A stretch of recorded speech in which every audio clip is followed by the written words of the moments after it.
pourquoi les Rolex vintage?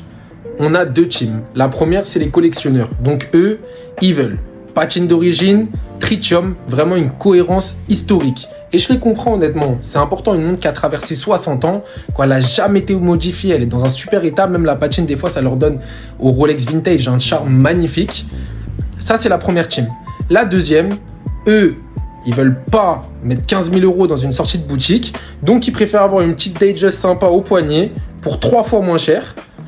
Et que le cadran a été remplacé par Rolex ou que les aiguilles sont en Luminova et pas en tritium, ils s'en foutent.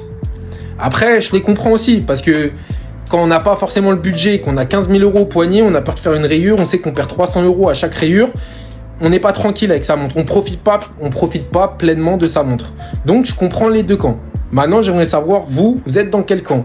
Dans les collectionneurs qui cherchent une cohérence historique, qui veulent que la montre ait tout d'origine, même que le bracelet corresponde à l'année de la montre, ou bien c'est juste que vous n'avez pas envie de mettre 15 000 € dans une sortie de boutique et vous pouvez vous faire plaisir avec petit prix.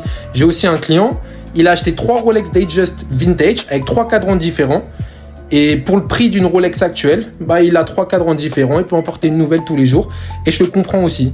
Donc je sais qu'il y a plein de gens qui me demandent à chaque fois, est-ce que les aiguilles sont encore en tritium, etc. Ça dépend, on ne choisit pas. Le vintage, ça ne se fabrique plus. Donc dès qu'on voit une montre sympa, on fait pour les deux types de clients. On a les personnes qui, eux, comme je l'ai dit au début, la première team, veulent une montre full d'origine. Quand je dis full d'origine, même la deuxième team veut du full d'origine, bien sûr.